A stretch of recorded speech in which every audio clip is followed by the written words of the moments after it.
So I think autism is like a physical or mental disorder that it's similar to like Down syndrome, probably, where kids when they're growing up, they don't develop, like their mind don't develop as quickly as a normal person would. It's a mental disease.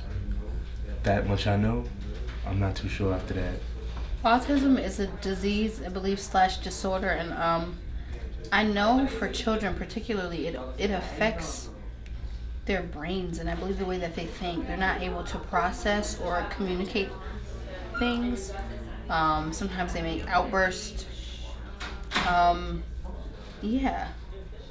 Autism is a disability that doctors diagnose often children, I think, with.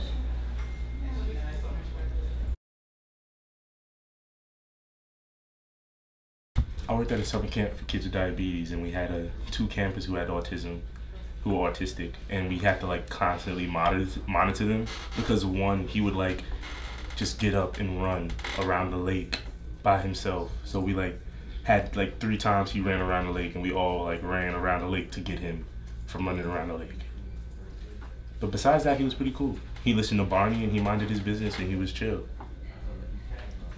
I actually have. I think this was a form of autism. It was called Asperger's.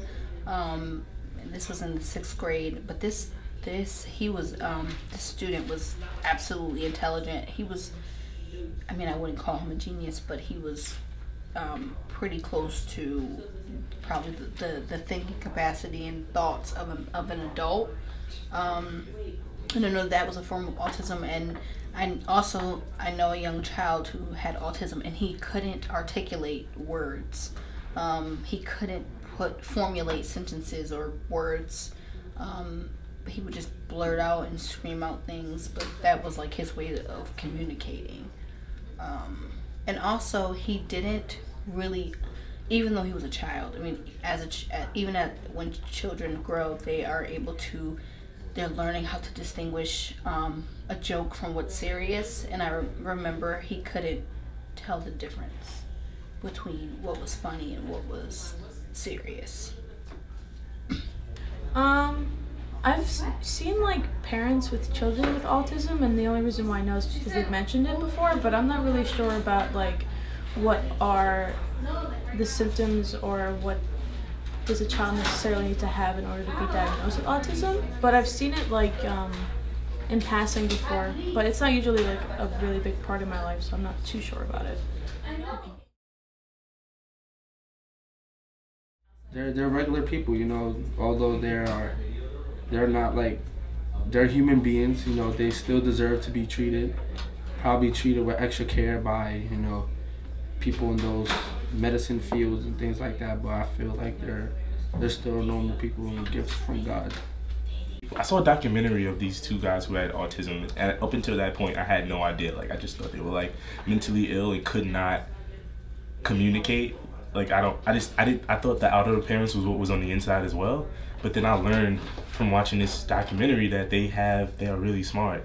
They just have a hard time getting it out, because sometimes they just like stuck, I guess. I don't know better words to explain it, but I know that like when they were able to type, they like were so eloquent with their words.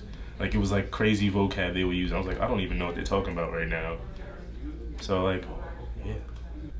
I think that obviously they are people too, but they're dealing with a particular situation that is that affects their lives, and I believe that those around them should definitely support and take care of them.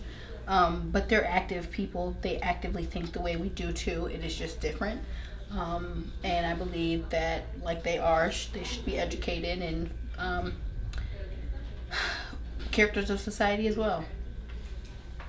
I think that they're a community that often gets overlooked by society, specifically because when answering these questions, I'm not always sure how to necessarily talk about this disability. So I think that raises an important issue in society, and how, I never see autism being talked about in the media and television and films and stuff. So I think that's a huge issue, and the community is often overlooked.